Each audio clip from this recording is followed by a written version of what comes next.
Welcome to Campus Conversations, brought to you by UCL Student Success Team, your go-to podcast for all things student life at University College London. On today's episode, we've got a mixed bag of topics. As usual, we have some topic-related questions in the hat that we'll pick out and discuss. We don't know what we're going to get. I'm Keira, and I'm a second-year biomedical engineering student. And I'm Inara. I'm a second-year history, politics, and economics student. And I think I'm gonna go for it. I'm excited today. Okay, right. Let's mix it up. Okay. Oh my gosh. Right. Okay. We like this topic. Okay. Has religion created more unity or division in the world? I think it's quite evident that religion currently has created more division. Unfortunately. Yeah. What are your thoughts? I mean, like, when I was really into, like, medieval history, my favourite part was the Crusades. But then when I was, like, reading into it more, I realised, like, oh my gosh, like, this is all based off, I mean, it's not all based off religion, economic reasons as well, but it made me realise how much conflict is caused by religion. But now I think I have more of a medium, I'm like at the middle with it, because there's so much positivity with religion. And I mean, like, I'm agnostic now, so I'm not really like, I don't feel particularly strongly about it, but I do think that it can improve people's lives. I mean, like, if you have a really bad situation in life, relying on some sort of higher power can have its benefits, so. Until sixth form, I went to Catholic school, so the majority of my friends around me, like, I was just surrounded by people of the same religion. When I moved sixth form, and even at uni, the majority of my friends, they were of different religions. I think that gave me the opportunity to learn about, this sounds really cheesy, but honestly how beautiful their religions are. Because before, like, obviously I was aware of the different religions, but I wasn't as aware as I am now. And, like, honestly, I'm really grateful for that.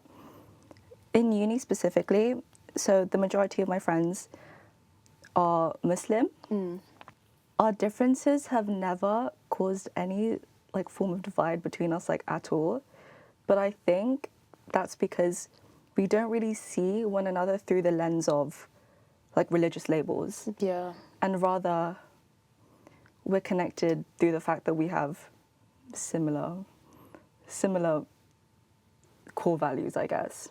Yeah, like, I guess if more people thought like that, I mean, I think it's easier to think like that in a secular society, I guess. So, like, for us, I think most people in the UK, now it's turned into a majority atheist. I'm not sure. It's like a 50-50 split, I think.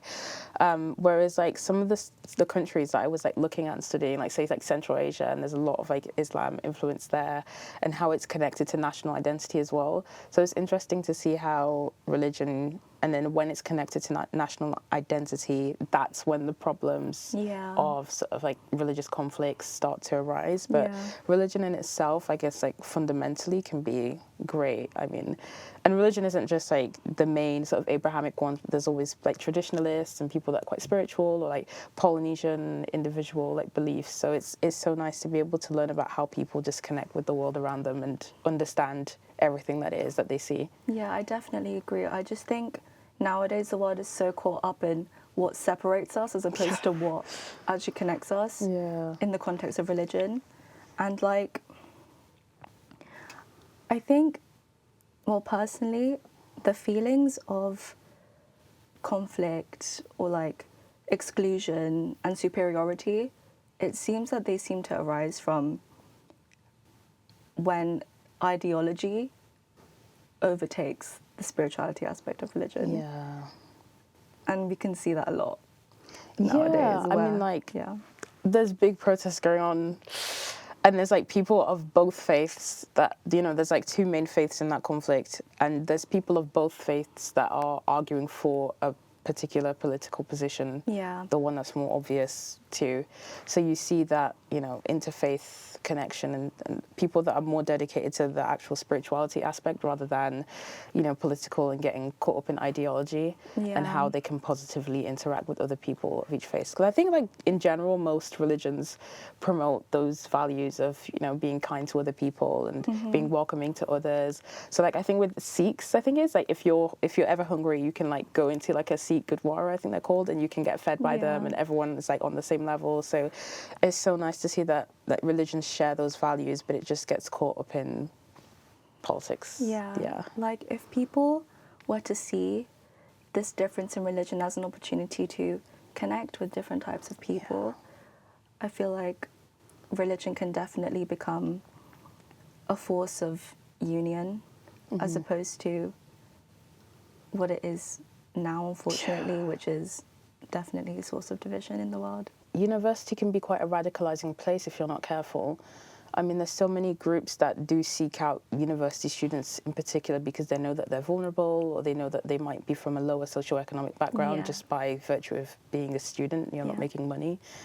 But if you're not in those groups, then you're kind of on the outside. Personally, my experience has been that, I mean, I haven't really been in contact with religious groups. I did have a few weird encounters with people who were clearly from specific organised groups that were removed from religion and a lot more cult adjacent. I'm surrounded by so many people of more religions that that I'm not used to.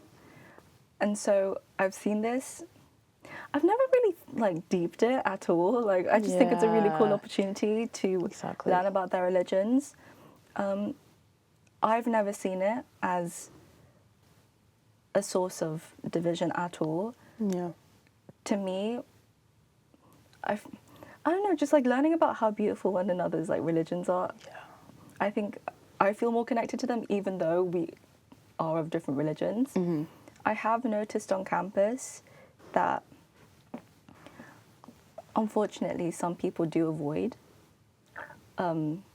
people of a certain religion. With what's going on in Gaza, I've noticed that there is a lot of division within the Jewish and the Muslim community. I've been quite observant of that. Yeah. I do hear things. Gosh. I can walk past people and I can hear things where they say something about X religion because of what's going on. Yeah. It might be especially prevalent now. I don't know if this has always been, a really important issue within uni, but I think especially nowadays it has been.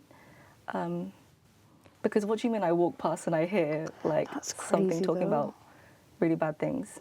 I do see that happening. I don't think it's not like a shock because I'm you do see it online, so why wouldn't it happen in person? Again, I think it's just the environments that you're into. If you're in, say, a debating society, perhaps that would be more prevalent, but I'm not really in any... This sounds so bad, but I'm not in any intellectual societies. I just like to be in fun ones, sports ones and food ones. So I already have to do that for my degree. So why would I, burden myself with more? But that's interesting. Yeah, I think a major issue is people generalize based on one's religion. Yeah. Which is why there's such a big divide, because they assume that if someone is of X religion, they're what they think they are. Because stereotypes. But Stereotypes. Yeah, that's true. I mean, I could be a punk rock emo and I could also be Muslim. That's not, do you know what I mean? Or I could be Jewish and into a certain thing. I do get that typologizing of people and if you're this, you have to be in this box and you have to be this kind of person and your religion is your life. But I mean, we're all human beings. We have different interests and, there's so much diversity. I think UCL, not so much, I mean, because it's an international university, you just meet people from everywhere. So it's just, there's not huge groups of people that are monotypical, these are all the same kind of people. So it's just, everyone's just in a little bit of everything, which is what I like about here. And I'm kind of glad I didn't go to uni in the Midlands. Not that there's anything wrong with it, but I do love the diversity, 70% definitely. International, I think it is. So yeah. Yeah. Even, so I was born and raised in West London. And even coming to uni here, it was almost like culture shock. Oh, because you just get so many people from different areas and it's been a really enjoyable experience. Yeah. Being surrounded by different types of people. Honestly, I love it. Same. Yeah. Same. Okay. Yeah. Okay, right. Next one. Okay, let's see. Oh, right, this is a good one. Is the sex education of children the responsibility of schools, or should it be left to parents, guardians, and caretakers? Okay. I mean, I think TLDR, it should be the state, the government should make sure everyone is being taught about that, but go on. Yeah. I think there should be a contribution from both sides because schools, they provide the scientific, the fact-based information about sex education, whereas families may want to provide their own personal take onto it. So like they might include their own morals or their own cultural, influences on it, but that can definitely backfire if they do have like unhealthy thoughts about it. That's the thing. Like, there's so many. It's like brushing your teeth. You're also taught that at school. Like in primary school, I remember when they brought in toothpaste and things, and that was something that was on the responsibility of the school, but more so the government to make sure, dental care. And then when it comes to like being sick, the flu, you're taught how to wash your hands in school. So I don't see why it would be any different for something as basic as sex education for children, or like teenagers or preteens, whatever, to be taught how to protect themselves in that sense, to be taught about, like diseases and things like that might come with that, the risks and benefits. So, maybe not everybody has a doctor as a parent, So, yeah. And a lot of the time, parents may feel uncomfortable with talking about this as well. Like, I don't think my mum ever talked to me about this. I think she got my older sister to. She was like, no, please, you talk to her about this. Because I think, and so a lot of the knowledge I have now regarding this topic is from school. Yeah. Which I'm really grateful for. Because it's just neutral. I don't know how you feel about it, but I feel like it's just neutral. Like it came up so much. Like, so we all got like the HPV vaccine in like year 8, I think, and then that brought the conversation of what it is, and then other sort of human-borne viruses.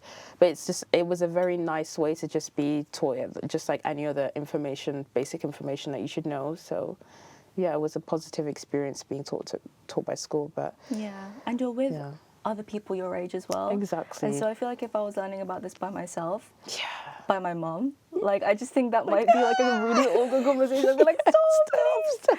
Yeah. And I don't want to die. And so learning about this and sex education being part of the school curriculum, I think is, definitely beneficial. And plus it teaches people, preventing them from unwanted pregnancies, STDs, all of that. And so it is a form of public health protection as well. Yeah, exactly. Public health, it's like it's the same thing as teaching everyone to brush their teeth and wash their hands. I think it's the same level, basic medical information that everyone should know about themselves, how to take care of yourself. And then the problem is, what if you come from like a super religious background that, and then also raising awareness for certain things that you might not know about. So a huge thing for us that came up was FGM, and a lot of people didn't realize that it happened to them. And then, I think the police also raised an initiative where like if they were at airports, so anyone that was like traveling with their children to certain parts of Eastern Africa and like I think some West African countries as well, they'd be like, what are you doing? Like, what are you doing? Where are you taking your children? What are you having done to them? Where are you traveling? Sort of questioning them about that. So that was like a big conversation, FGM, that came up to you. And you wouldn't have known if it wasn't for the government taking action on that. Again, so definitely important, a responsibility for both. Speaking about FGM, I didn't know about it until it was raised in school. And so that is such an important issue, and I'm really grateful that this was also part of the school curriculum, learning about this horrific issue. But you don't realise, you think it's like, it's just like, it's kind of just pictures, female circumcision, but it's not, like, do you know what I mean? And then, especially if you come from a religious background where it's normalised as well, it's like, but that's not it's not normal, it's mutilation kind of thing. Those discussions they were difficult to have, and I can't even imagine being in the position where finding out that, oh, right, this happened to you, and then finding out in school as well. But that is the best place to get support from, whether it's like social services, your teachers, the government, etc. And plus, this is a hugely sensitive topic as well, and teachers, they're trained to be able to talk about sensitive topics, and so I think it's really important that students have this source of, comfort almost when talking about these things. And plus, this might sound kind of bad, but honestly, I would feel more comfortable talking to my teachers about sex education rather than my mom, because I feel like... same.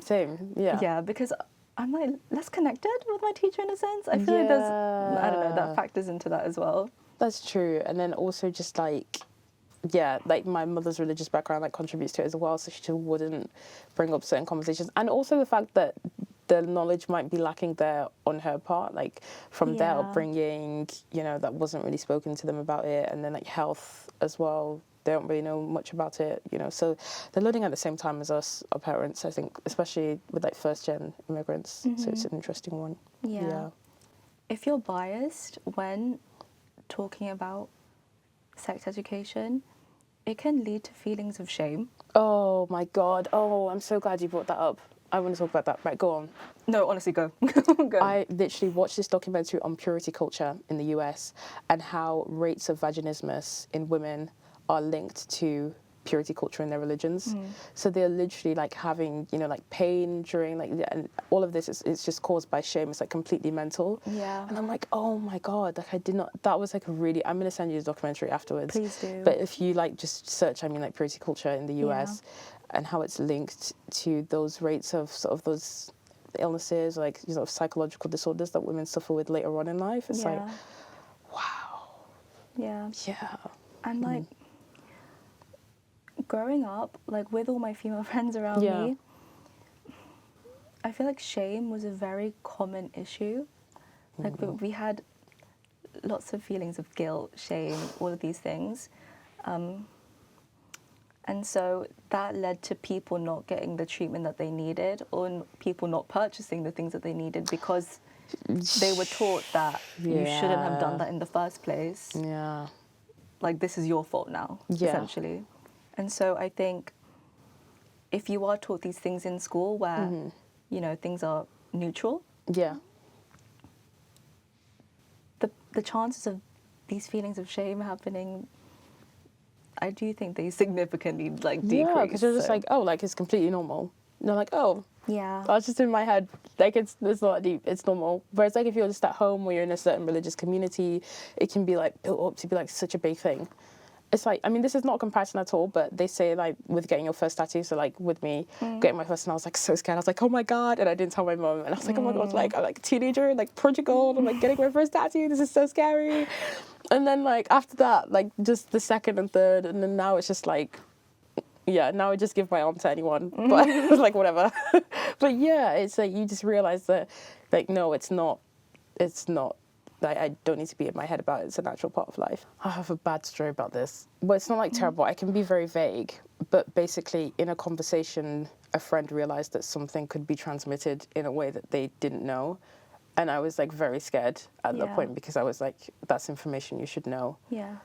It's just, I don't know, maybe university should start doing some sort of like educational, I mean, because you just assume, oh yeah, everyone's adults, they know these things. But I'm like, no, like in conversations with like just acquaintances, friends, or just people in passing, you'll realize that like some people are putting themselves in danger and don't it's like maybe we do need some sort of, I don't know, like a PSHE class. But then that's an extra lecture, so I don't know. Maybe a Moodle page. Yeah. I feel like now because people are essentially adults in university, they may feel like they know everything. Yeah. And so they won't, even if they had the opportunity to attend these lessons, they probably wouldn't go because they're like, I know everything. That's true. And so I think schools really should adopt sex education within the curriculum. Like, you just don't realize until you have a conversation with someone and then you're like, oh my God. It's like something like how often do you shower? Like, you know, when you see those things online, and I'm like, what kind of question is that? Like, every day, and then if it's a summer's day, twice. I feel like that's general consensus. No. There's like people, it was like a podcast or something, and this woman was like, she only like bathes her kids like once every 2 weeks or something. And I was like, take her kids. But also like, but also, yeah, and then like things about using like a washcloth or some sort of exfoliator. Yeah. And then there's people that are like, no, I just use my hands. And I'm like, oh.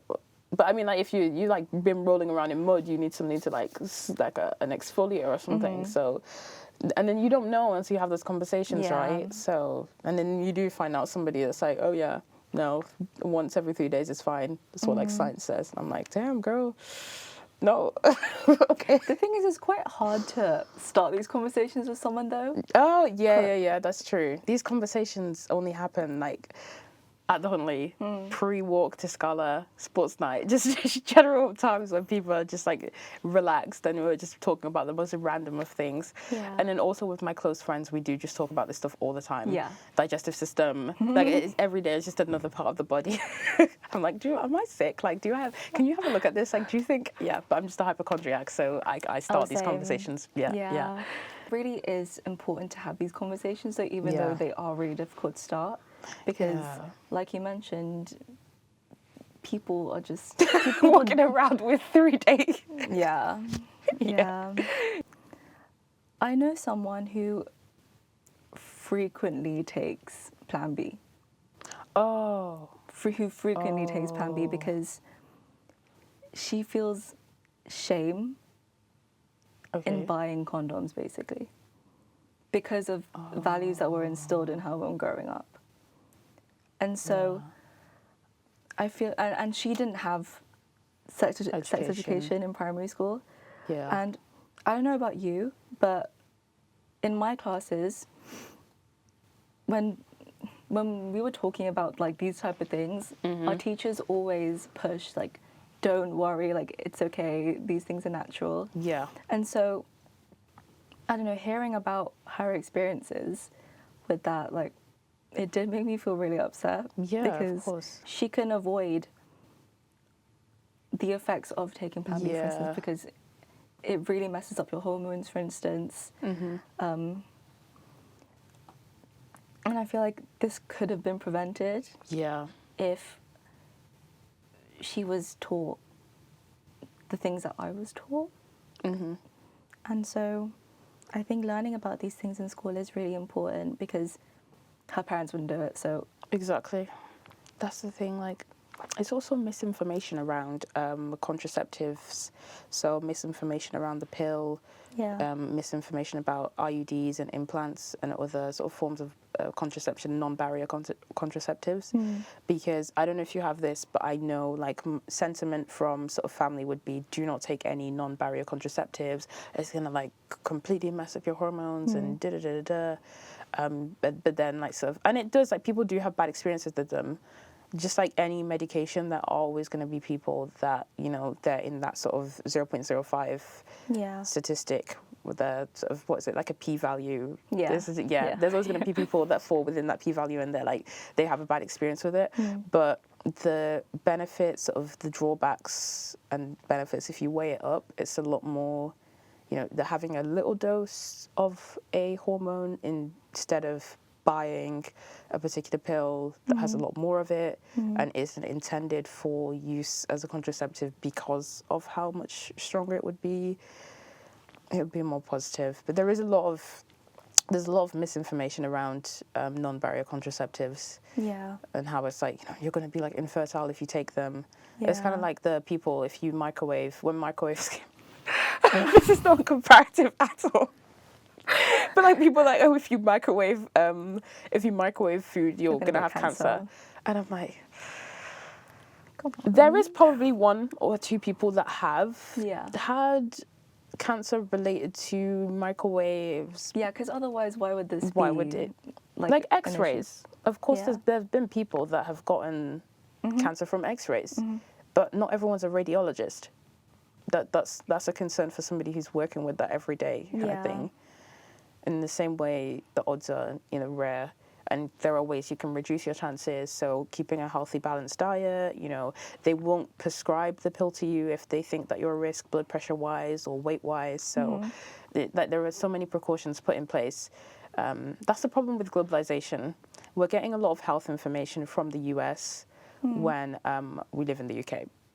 And it's like regulations are a lot different. Regulations are very different. Yeah. Because every time I hear those horror stories, it's usually like negligence. How do I negligence? How do I say that? Negligence? Negligence, yes. on the side of like insurance providers, that's the problem with like a private healthcare system, I guess, but that's Yeah. something else too. Yeah. Whereas like here, you have a nationalized health service because the benefit of nationalization is also that standardization. And, you know, you have close monitoring. You can go to any hospital and you know that you're going to receive the similar amount of treatment or same medication sort of thing. So, yeah, a lot of misinformation. Yeah. And then not knowing things as well can lead to situations like that. I think, the university should do something, but I just don't know what they would do. Maybe like posters in the bathroom, QR codes on the posters. Whenever I see Yeah. posters in the toilet Yeah. about like sex education, I'm like, Yeah, that's I'm good. like, Yeah, that's good because you Yeah. never know who doesn't know. yeah. You never know who needs to know about these things, and so I think that method is really good. They have one, so where we do training sessions, it's like on a pitch in Wood Green, and the community like sports facility, the way that it is, like they have like changing rooms, right?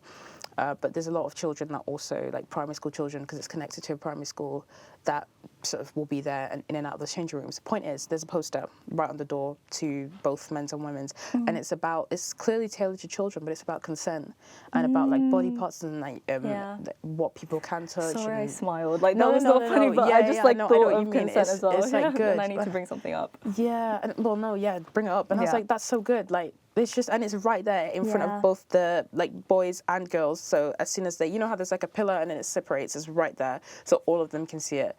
And I'm like, yeah, Yeah. yeah. But go on. What did you think of? I remember, so in sixth form, we had a workshop Ooh. about consent. It was so bad. Oh. It was terrible. Because the way that they taught us consent, Yeah. it was like, they thought it was a very superficial, very surface layer issue. Yeah. They didn't go into how complex consent is. And even by the end of the day, the head of year, she didn't realize that how terrible they would be, and she sent a formal apology because Oh. she knew that this topic is not something to play about, basically. It's really important. And so I think where you get the information from in schools is really important as well, because you want to make sure that they mention how it isn't as simple as you may think, specifically with consent. That's interesting with that, like the new laws. I think this only came up to me like when I was in university, but laws around stealthing. And like in the UK, there's only been, I think it's only one convicted case of stealthing. But that's a huge thing with how complex consent is, because you might consent to a certain way that you want something. Yeah. But then if it's a way that you didn't want it, then that you don't have consent for that anymore. And then, but yeah, it doesn't get convicted often, which tells you a lot about education around it as well. I mentioned earlier how I went to Catholic school, basically my whole life until sixth form. Now that I deep it, I do think there was an element of bias in the sex education that they were providing us. Yeah. Within Christianity and Catholicism, they basically say you can't have sex until after marriage, and that sex should be with the purpose of procreating. Yeah. And so, and also, it is known that the majority of Christians are pro-life. Oh, okay. Yeah. I want to talk about this. Go on. Yeah. Okay. And so, I never knew anything about abortions, basically, until I left that school. And whenever I would hear about girls my age having abortions, this sounds really bad, but I'd be like, that's really bad, because I was taught that this is shameful. Yeah. And you are killing a child. Yeah. But obviously now I'm more educated. Now I'm more aware. I think leaving that environment was quite important, because obviously I still am religious, but I just think I'm a lot more open and less rigid. There's so many things there. So like with Catholic education, yes, I think they do have some say, like the diocese in general had a say of what they can teach us, because in other schools they said that they would give out like free condoms. They did not do that with us, and also with the charities. So like I don't want to name one because I'm not sure if they're a Catholic one, but Catholic charities, when they're campaigning against the HIV/AIDS crisis, I only know about like Mozambique because that's what I looked at. They preach abstinence instead of contraceptives. So against the HIV/AIDS crisis, any sort of Catholic charity, I mean, like, fair enough, if that is your belief, then that makes sense. But they will preach abstinence instead of like sharing contraceptives out. Oh my gosh, you also brought up the abortion thing. Yeah. I don't think I learned about I just say terminating a pregnancy. I didn't learn about that and the nuances with that until just like reading around and politics studies, I guess, because we were doing US government and politics at the time, so it was a huge thing in like that we got to discuss in class for A level. And even like with the presidential campaigns, and you'd see so many people, especially on the Democratic candidate side, where it would be stories of people who, you know, they were in like marriages and they just had to terminate pregnancies because of, you know, certain illnesses, or maybe it's an ectopic pregnancy or something. But then there's people who are in the States now that don't have access to that basic medical need. Overturning of Roe v. Wade was huge. That happened when we were like A-level politics students, and this is all happening. So of course it was so current. Yeah. And you just realize like, no, it's like basic. When I sort of understood that, no, this is like a basic medical procedure that people will need, you know, and it can be fatal, and it has proven to be fatal. There's so many examples of people that we've heard where it's like it has been fatal not having access to that healthcare. So when you do just educate yourself on the world, naturally, I think you become more, you know, you can still hold on to your religion, but you understand more about. I think it makes you better at it because you're more empathetic to people. So exactly. Yeah. Like the majority of my knowledge, I think the foundation stemmed from what I learned in school. Yeah. But with more controversial. I don't want to say controversial because it shouldn't be. Yeah, it's not controversial. It's just like basic. Like it's just yeah. So those topics I've learned myself. Yeah. Basically, when I think it should be more talked about. It should be like I shouldn't have to have learned that by myself off YouTube and books. I mean, it was great, but like I shouldn't have to like in teenage years. Yeah, and there shouldn't be elements of shame to it when teaching it.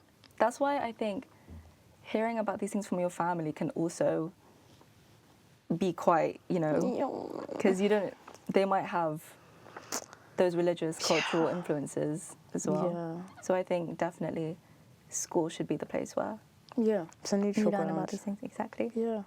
We got the last one. Yeah. I don't know if I can name artists for this, but sorry, but let me just read it out first. Is it possible to separate an artist's work from their personal beliefs and actions? Why and why not? I'm thinking of someone. I don't know if you're thinking of the same person. The guy, the rapper. Oh. Yeah. The really famous one now. Yeah. Yeah. The guy, the rapper. Yeah, the American one. Chicago. Yeah? Chicago. Yeah. Everyone knows who it is. I just need to say Chicago. Everyone knows who that is. I'll just spell it out. Yeah. What do you think? This is hard. This is the thing. Really I really, really like his music. Yeah. He's a good artist. Yeah. Good producer. Because even for songs where it's like, oh, I like this song. Like, who produced this? And he's there in the credits. But I'm like, yeah. But also, he's anti-Semitic, so no. So I don't listen to his music anymore. Oh, so you don't? No, I had to. It's like with the other guy, the singer, who was how do I anonymize him? The one that had an interesting. He liked to he was on tape. Yeah, and he has a 3-part documentary. Surviving him. Yeah, everybody saw that. So we know who these people are. I wonder who that is. Yeah, I wonder who that is. Yeah, Chicago and the surviving guy. I see. Yeah. Both of them are no longer in my playlists. Yeah. Okay. I've heard that, like, I've heard an argument that if they're dead, Ooh. Like if the artist is dead and not profiting Yeah. from, if you listen to their music, if they're not profiting from their art, then it's okay. I for still you listen to- to the dead one. Okay. The guy that he also has documentaries. No tapes, but documentaries. He's Yeah. dead. So I do feel like that. Yeah. Yeah. So you'd agree with that? Yeah. The dead one is in my playlist. The Yeah. other two are not. No, it is. It's hard though because their art might reflect their personal values and their beliefs, and so it is really difficult to separate the art from the artist. There's like some people. I mean, like if you just give an example of like say Cupcake, like there's the artist's feelings are quite obviously in her music. I mean, I love her. I enjoy a few of her bops too. Yeah, I think it's yeah. quite straight to the point. Yeah. Cupcake is not the best example. Disclaimer: Cupcake is not she was not any of my top Spotify artists, but no hate. But I yeah, wasn't thinking that until you brought it up. but it's just like I'm trying to think of a very obvious artist where their art is very connected to how they might feel as a person. Yeah. Gosh, who? The way that my mind is like blank when I try to think of an Lady artist. Gaga, I love her art, and it reflects her art has seemed to reflect Yeah. where she is, like stages in life. Miley Cyrus, I've loved following her, the way that she's sort of evolved as well, because I used to watch her from like Hannah Montana, but to see her sort of grow. Dolly Parton, I love, because she also... I love Dolly Parton. Do you love Dolly Parton as well? Yeah. Oh my Come god, on, Slay! come on. Yes. No, what comes to mind is like UK rappers. Oh, yeah, No, yeah. Stormzy and Dave, for instance, Yeah. a lot of their art, Yeah. or a lot of their music is about their personal life. Yeah. And so, again, like it's just really difficult if an artist has really unhealthy, toxic values, because their music or their art just might be a reflection of that. It is really hard. I just found out that two of my academic staff that were involved in my studies, one of them had to resign after pressure from a protest, external pressure. And it was super weird because when you see protests and things, you just think, oh yeah, like not impacting me. It's like outside or usually it's like a protest around the Gaza and things. So you feel like it's quite removed from your personal life. But then I came into the department, I was literally on Monday and my card just wasn't working. And they were like, that's because there's a protest. And I was like, what? And I went upstairs in the common room and people were just showing us the video or the Instagram reel that everyone had seen. And it's posted, like pinned on that page. And I was like, oh. And it was literally during, like, we always have department events. So there'll be like ambassadors and things that come because it's an area studies department. So obviously, you'll have that. But then that means it's an attraction for, if there is someone involved in the conflicts or something like that, then protesters will naturally come. I've been quite like torn on it, honestly, because it's like somebody that you do sort of know and respect because as a position of authority in your sort of department and somebody that contributes a lot to your studies as well. And you're like, like people are just people. This goes back to like the cancel culture conversation that we had as well. But I think again, if you're in a particular position of sort of power, at an educational institution, you have to be like very impartial. Like especially with the topics that the department covers, like politics, like you cannot be found to be somebody that is holding any sort of bias in that way. Yeah, obviously we all have them, but you need to be professional all the time. It's a hard standard to be held to, but you have to be held to that standard when you're the head of a university, and it's a public like institution, public university. Anyone can come here, anyone is free to come here. I mean, UCL was like the first to allow women, right, to study. So if you are going to be the head of a particular department, an institute, unfortunately, there is no grace there. There is no grace or sort of for shortfallings. The position has to go to somebody who can present themselves 100% of the time as impartial. If you are a public figure, if you do something considered wrong, then it's expected that people they don't show you mercy, basically. Same thing with the prime ministers.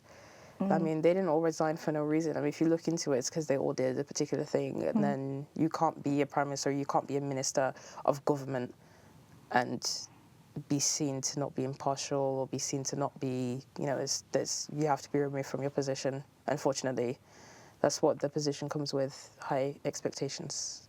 So does that mean that you can't separate the artist from the art? I guess, yeah, that's true. That's why I don't listen to particular artists because, I mean, especially if they're alive and out and still acting how they are with no remorse. You kind of have to be like, sorry, but you're in a position of, you know that you're influencing this many people and you still choose to act in that way. So I have to not engage with your media. Yeah. Yeah. I think this holds to a lot of artists as well, like painters. Yeah. I know that a lot of one. them are really... Are you thinking of who I'm thinking of? Andy Warhol, he's controversial. There's quite a few documentaries. Not good. Pablo Picasso. Yeah. Not good. But how many billions of people are visiting that art every year? Including me, but yeah. I mean, like, if it's in a museum, you'll be like, oh my God, it's like a Warhol piece. But then also, you think about the context. They're really good nowadays with contextualizing art pieces. They're good at it. The Tate is good at it. They're good, especially with their tours. Very good contextualizing. Recommend. I don't know if I can shout them out, but yeah. Yeah. I did art until A-level, so I did A-level art. I literally didn't know that that the painters that I was referencing, I didn't know that they were controversial until I literally, like, I had to search up, what did this person do? Oh, yeah. And so I think it is quite evident that people do separate the artist from the art. Yeah. If these controversial people are still within the school curriculum. You know what? They kicked out one of my, from the school curriculum in history, they kicked out one of the historians from like the entire, so there's main historians that it's based on, but they kicked one off of the syllabus because he was found guilty of CSAN, distributing CSAN, which, yeah, if you're going to be, I completely agree with that decision for them to remove it, but you'd think with art that they'd do that too, so that's strange that they didn't, because they were quick to remove him off our syllabus. Thanks for tuning in to Campus Conversations. We hope you had as much fun listening as we did chatting. If you enjoyed this episode, don't forget to like and follow us on our various podcast streaming platforms, linked in the bio. If you've got a story, question, or topic you'd like us to cover, the link is in the description. Until next time on Campus Conversations.